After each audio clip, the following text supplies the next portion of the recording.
Today, I'm going to talk about 3 NFL teams that I am ready to buy stock in for the 2025 NFL season. And I'm ready to buy this stock now, buy the dip, and buy into these teams before we get through OTAs, training camps, preseason, and some of these betting prices start to change. Let's hop into the first team here. And the first team that I'm buying stock in for the 2025 season is the Houston Texans, which right now you can get at plus money to finish with over 9.5 wins and plus money to win the AFC South. To me, the Houston Texans are completely mispriced in the betting, stock, whatever you want to call it. NFL markets are just not valuing this team where it needs to be. When I take a look at this division as a whole, the Houston Texans now have won it in back-to-back seasons, and they've won it pretty convincingly. There was that 2 years ago during CJ Stroud's rookie season where maybe the Colts were going to steal it from them in the last week of the season, and last year was a complete runaway for the Houston Texans,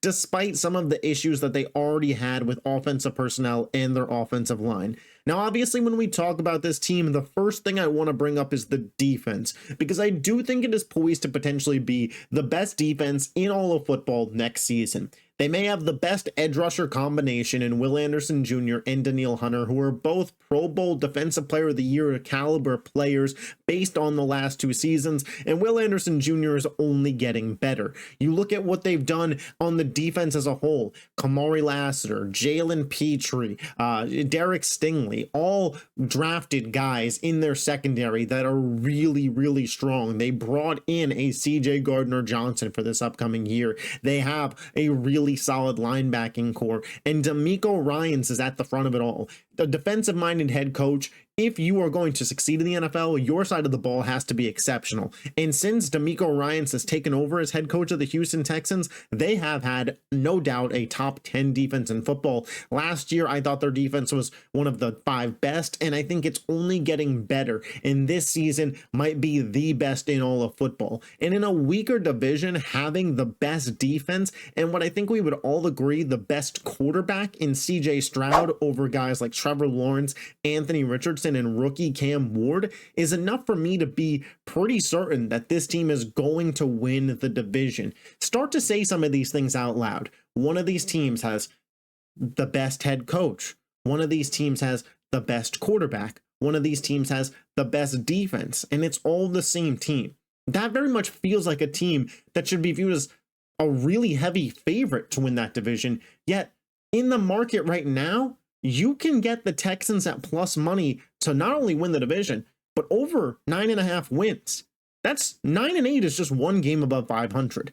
I just need the Texans to go 10-7, and that bet hits as well. And when you look at their culture, the swarm mentality, the Houston Texans clearly bring in guys that are good for the culture, believe in this team. So you know that it's a team that's going to give their all week to week. Now, obviously, the general concern is on the offensive side of the ball. The offensive line isn't particularly great, and you have some questions about, what the offense did last year, Tank Dell's injury, it not being amazing. So let's take a step back and peek behind the curtain of the Houston Texans offense.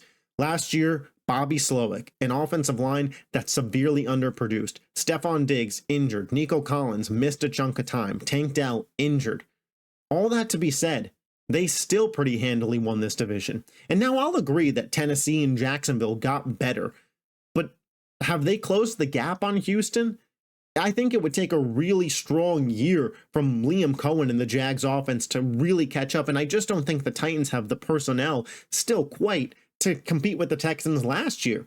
But I think the offense this year is poised to be better despite the question marks on the offensive line. I know they moved off of Laremy Tunsil. A lot of people are questioning that move, but the O-line was already pretty bad. You are going to do some shifting. They brought in a new offensive line staff. They brought in Nick Caley to be the offensive coordinator of this team, moved on from Bobby Slowick, took a guy out of the McVay tree, and now you start to look at this team, and obviously we can't project injuries, but they do have a good receiving core. Nico Collins, drafted Jaden Higgins, and Jalen Noel, both out of Iowa State, 2 very solid players. You have Dalton Schultz, you have Joe Mixon. So I'm not worried about the offense. I think the Texans right now being plus money to win the AFC South and their win total at 9.5 is really just the market sleeping on them. The next team I'm ready to buy stock on for the 2025 NFL season is the Minnesota Vikings. The Minnesota Vikings over under is set at 8.5 wins, and they are plus 360 to win their division. Now, obviously, the biggest question mark with this team is JJ McCarthy. And let's put that to the left for just a moment and focus on this roster. If we exclude quarterback, I think in this NFC North division that is very good with the Packers, Lions, Bears, and Vikings, the Vikings have the best roster in this division. Now, you could push back and argue the Lions to me, and I'm not going to really go full bore at you with it and argue, but I think we could certainly agree in general the Vikings have a top 8 to 10 roster in football, especially if you don't include quarterback. And when you look at their head coach, offensive coordinator, defensive coordinator pairing, I think they have the best in their division. Kevin O'Connell and Brian Flores proved to be very, very strong last year. And this team was one win away from being the number 1 seed in the NFC, from being a 14 plus win team that was going to potentially have home field advantage all the way to a Super Bowl. And now the number is set at 8.5. You can get plus money or on this team to have a winning record. A winning record. Let's talk about JJ McCarthy now, because obviously elephant in the room. Is JJ McCarthy as good as Sam Darnold? Can he be as good as Sam Darnold was last year? Does he have the tools? Well, the Vikings improved their offensive line. Drafted a guard in the first round, brought in Will Fries, brought in a veteran center. You still have Justin Jefferson. Hawkinson will be healthy all year. Jordan Addison, Aaron Jones, Kevin O'Connell running plays. Not much better of a spot for a quarterback to be when it comes to, can he succeed in this spot? Can he succeed to the level Sam Darnold did last year? Sam Darnold was a Pro Bowl level quarterback and was in MVP discussions for a little bit.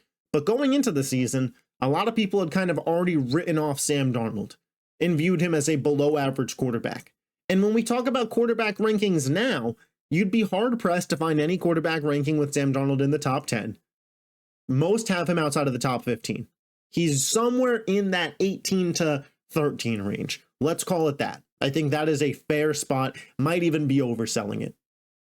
Can JJ McCarthy, with Kevin O'Connell, those weapons, that offensive line, be middle of the pack? If so, the Vikings could feasibly do what they did last year, be a 13-14 win team. Right? Right. Let's say he's a little worse than Sam Darnold. Is the team that won 13-14 games last year, was one win away from being the number 1 seed in the NFC, going to fall to below 500 if their quarterback's a tad bit worse? I'm sorry, but the value that I'm getting right now at the Vikings to just win 9 football games, just 9. I think this is an 11-12 win team. But I'm getting the line at 8.5. I have to easily buy that value. And plus 360 to win the division? Feels like it's worth a little bit of a sprinkle. Detroit lost their coordinators. Green Bay didn't really add anybody of substantial note. In Chicago, there's still some question marks there, and they were worse than Minnesota as it was last year. Plus 360.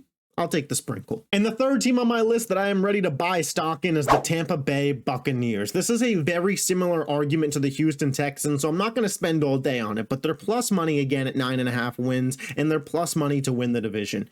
Like Houston, they've been winning their division for years now. They've actually been winning their division longer than Houston has. I don't think that they've lost it since Tom Brady was the quarterback of the Buccaneers. They went from Brady to Baker and have won the division for what I believe 4 straight years, could be 5. They're going to have a very high-powered offense. We could talk about the Falcons, and people are high on Penix and Drake London and Bijan Robinson, but at the end of the day, Baker Mayfield's a better quarterback than Michael Penix. He was a Pro Bowler last year, threw 40 touchdowns for a reason. You look at the backfield, Bucky Irving, Rashad White, a nice duo there. Mike Evans, Chris Godwin, Jalen McMillan, drafted Emeka Egbuka, a good offensive line. Jason Light has done a wonderful job building this Buccaneers organization. Todd Bowles, one of the more underrated head coaches in football because he keeps that defense at a high level. Baker's now gone through 3 offensive coordinators in 3 years, so he's proven that even when the OC changes, he could sustain high levels of offense.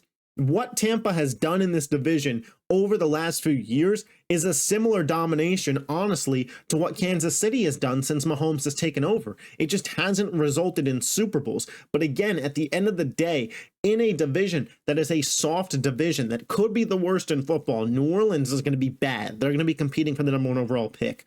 Are we sure there's enough talent in Carolina for Bryce Young to lead that team to above 500? I know they had a really strong end of the season, but they got some rookies coming in, some guys on both sides of the ball that got to learn their spot. It just doesn't feel like a roster that's there.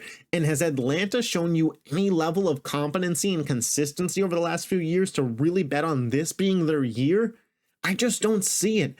The Buccaneers, to me, feel like an easy team to bet on. They've proven themselves over the last half decade to be able to win this division, be dominant in this division, and again, getting plus money. Obviously, if Baker gets hurt, that's out of our hands, but as things currently stand, how could we not bet on Tampa to once again do what they've been doing over the last few years, when I would argue the roster has gotten better? Now, obviously, there's a short little video, teams that I'm buying stock in. I'm going to be doing teams that I'm selling as well, so make sure you keep an eye out for that video. We're in the summer days, we're in the dog days. Let me know if there's any tier lists that you guys want to see, any videos. If you love the NFL and you're not yet subscribed to this YouTube channel, make sure you smash that button. Got a big surprise for you guys coming in June. I know you're going to be excited for what the schedule looks like as we progress to the football season. I appreciate all you guys' support. I'll catch you next time. Peace.